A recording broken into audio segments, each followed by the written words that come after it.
पहले जुमले की तरफ बढ़ते हैं। देखिए पहला सेंटेंस जो है वो हमें कह रहा है कि अनटिल, अनटिल आपको पता है हम टाइम के लिए इस्तेमाल करते हैं। ये कंजंक्शन जो है वो पर्टिकुलरली टाइम के लिए इस्तेमाल होती है। तो until I was told I would get a medal for it, तो यहाँ पर टाइम की तो बात ही नहीं हो रही, तो लिहाजा यहाँ पर अनटिल इस्तेमाल नहीं होगा। As I was told, as की यहाँ पर कोई कंस्ट्रक्शन नहीं है। तो whenever I was told, whenever जो है वो जो मैटर ऑफ रूटीन्स है उनके लिए इस्तेमाल होता है। तो delta is correct. Unless I was told I would get a medal for it, I hadn't occurred, it hadn't occurred to me that my work was anything exceptional. तो delta option is correct. 132 देखिए, all men are born equal yet, नहीं, ये जो है ना वो चूंकि opposite class है, एडवर्सेटिव है, तो इसमें माँ सिवाय बट के कोई और कंजंक्शन इस्तेमाल नहीं करेंगे। तो लिहाजा बीटा में सो है, चार्ली में अनलेस है, तो लिहाजा अनलेस तो वैसे भी हम किसी काम को शुरू करने से पहले की बात करते हैं कि जब तक मैं ना आऊँ तुम खाना मत खाना, तो हम जो है वो अनलेस या अनटिल इस्तेमाल करते हैं। तो लिहाजा इसमें अनलेस का तो कोई तुक ही नहीं बनता। तो all man are born equal but the tough job is to outgrow it, तो इसका जो है वो डेल्टा इज करेक्ट। फिर whenever he had free time, matter of routine है, तो वेन एवर आप इस्तेमाल कर सकते हैं। तो he said in his cabin making the shape of a mortar, तो अल्फा ही करेक्ट है। बट सो की कोई कंस्ट्रक्शन नहीं है, इवन दो की कोई कंस्ट्रक्शन नहीं है, और इसी तरह से इन केस की कोई कंस्ट्रक्शन नहीं है, तो अल्फा ही करेक्ट है। The thief was arrested where he was trying to break into the house, नहीं, the thief was arrested otherwise जो है वो अपोजिट स्टेटमेंट के लिए होता है, एज लॉन्ग एज ड्यूरेशन के लिए होता है। तो लिहाजा the thief was arrested as he was trying, चूंकि वो घर में नकब लगाने की कोशिश कर रहा था तो उसको गिरफ्तार कर लिया गया। इसका भी डेल्टा ही जो है वो करेक्ट है। 135 देखिए, the teacher did not punish the cheating student, otherwise उस्ताद जो है वो नकल करने वाले स्टूडेंट को उसे सजा न दी, तो प्रोवाइडेड डैट इस्तेमाल होना चाहिए। He would never do it again, बशर्ते कि वो इसको दोबारा ना करे। तो स्टिल और मोर एवर भी इररेलेवेंट है इसके अंदर, तो इसकी बीटा ऑप्शन ही करेक्ट है।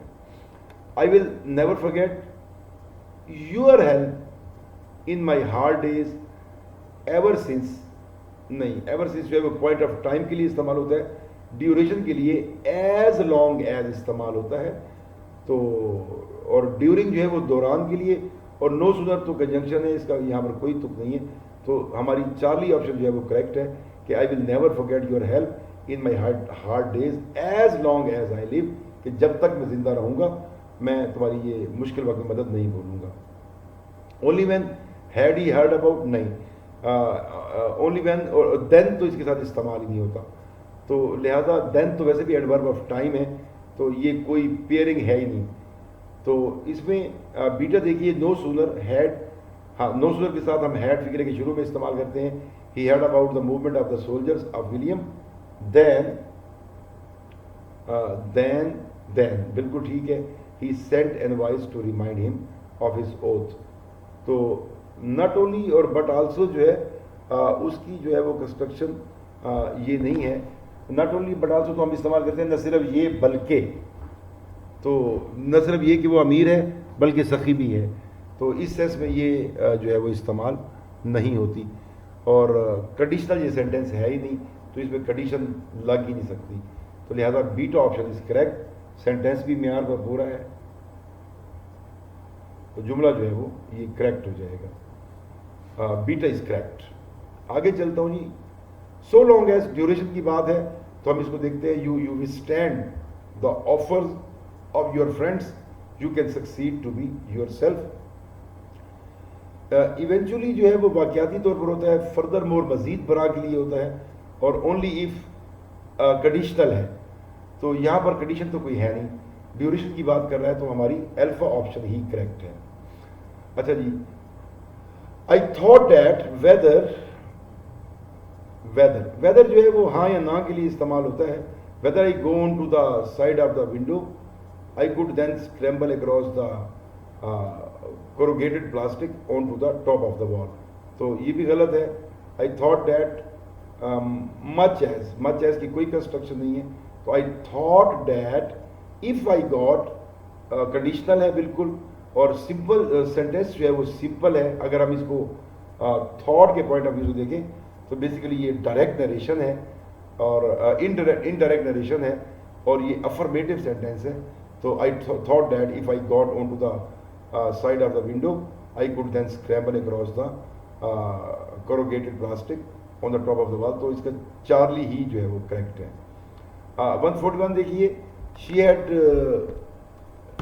she had little to live on। ठीक है ये फ्रेज, ये क्लॉज। so she lived नहीं, अपोजिट क्लास है, एडवर्सेटिव है, तो इसमें सिर्फ बट इस्तेमाल हो सकता है। सो एज मच और लेस के साथ वैसे भी शुड का होना बहुत ज़रूरी है, तो लिहाजा ये अल्फा बीटा और चार्ली तीनों ही गलत हैं, सिर्फ इसका डेल्टा ठीक है। She had little to live on but she lived greatly and happily and work under her old oil lamp, तो डेल्टा इज करेक्ट। 142 देखिए, once you get your admittance card you will be directed to the other department to finish the final procedure. तो इसमें once ही इस्तेमाल होगा, इसमें however या inasmuch या even so condition, even so condition के लिए इस्तेमाल होता है, तो लिहाजा बीटा चार्ली और डेल्टा इनकरेक्ट है, सिर्फ इसमें अल्फा ही करेक्ट है। 143 देखिए, I applied for the post of sales manager and since then, तो point of time, since point of time के लिए इस्तेमाल होता है, तो वाइल जो है वो ड्यूरेशन के लिए इस्तेमाल होता है, तो पहले फिक्र में वाइल लगा हुआ है, गलत हो गया। Beta is correct and since then I have been working in the dispatch department for a large department store, तो इसका बीटा ही करेक्ट है। एंड आफ्टर बिल्कुल गलत है, उस वक्त की पॉइंट ऑफ टाइम की बात कर रहा है, और एज टू दैट तो खैर बिल्कुल ही इररेलेवेंट है। He remained 144 he remained at home, yes he remained at home as he was ill, चूंकि वो बीमार था, तो दो अगरचे की सेंस में इस्तेमाल होता है। सो जो है वो काज और रीज़न को बयान करता है, और एंड जो है वो इक्वल रैंक की क्लासेस को जोड़ता है, एंड ही वॉज इल, और वो बीमार था, मीनिंग गलत हो गए, तो डेल्टा इज करेक्ट होंगी। She speaks both English and Urdu at home, तो she speaks both English as well as Urdu. कैसे? इंग्लिश एंड उर्दू दो नाउन को हम एंड से ही जोड़ेंगे, और तो इसमें कोई तरतीब है ही नहीं, तो इसका बीटा जो है वो करेक्ट है। चार्ली में जो है वो she speaks both English and Urdu as well as at home, ये क्या तुक बनती है? गलत फिक्र है, बिल्कुल रॉन्ग सेंटेंस है, और डेल्टा भी जो है वो रॉन्ग है। बोथ इंग्लिश एंड उर्दू हम इसमें इस तरह से इस्तेमाल नहीं करेंगे।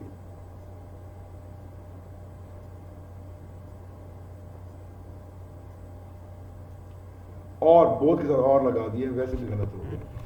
अच्छा जी 146 देखिए जी, फर्टिलाइज्ड फार्मलैंड होना चाहिए, जाहिर है फार्मलैंड नाउन है तो उससे पहले एडजेक्टिव होना चाहिए, तो फर्टिलाइजर या फर्टिलाइज या फर्टिलाइजिंग इररेलेवेंट है। फॉर 147 देखिए, the industrial and agriculture products of Muslim world were more than sufficient, comparison है। चार्ली और डेल्टा में तो देन लगा हुआ है, ये तो एडवर्ब ऑफ टाइम है, इसका तो कोई तुक ही नहीं बनता। तो और चूंकि दो इंडस्ट्रियल एंड एग्रीकल्चर दो नाउन एंड से जुड़े हुए, तो वर्ब को प्लूरल होना चाहिए, वाज नहीं बल्कि वर होना चाहिए, तो अल्फा ही जो है वो करेक्ट है। 148 देखिए, कंजंक्टिव एडवर्ब इसमें रिक्वायर्ड है। He got higher education from the prestigious universities of Pakistan, however नहीं, एडवर्सेटिव है जी, इसमें हाउएवर इस्तेमाल नहीं हो सकता, देयरफॉर भी इस्तेमाल नहीं होगा। But his parents are British who are good followers of Islam, तो अपोजिट क्लास है, इसमें सिर्फ बट इस्तेमाल होगा, C is correct. He has got 149 he has got the excellent job, duration की बात कर रहे हैं कि जैसे ही जितने अरसे में वो मुकम्मल करेगा। तो he has got the excellent job as soon as he completed his studies. तो एज सुन एज इस्तेमाल होगा इसमें, अनलेस और अनटिल तो इस्तेमाल हो नहीं सकती, क्योंकि वो एक काम को शुरू होने से पहले दूसरे काम की बात करता है। तो देयर फॉर इस टेंस में इस्तेमाल होगा, एज सुन एज ही इस्तेमाल होगा। Last year I visited Malam Jabba the highest peak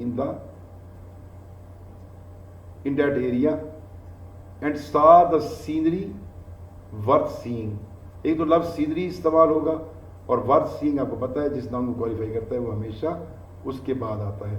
और कंजंक्शन जो है वो एंड ही इस्तेमाल होगी, इसके अलावा कोई और कंजंक्शन इस्तेमाल नहीं होगी। देन तो वैसे भी एडवर्ब ऑफ टाइम है, तो बीटा और डेल्टा तो वैसे ही गलत हो गए। और इसमें जो है वो अल्फा में एंड सा the worth seeing, scenery worth seeing होना चाहिए।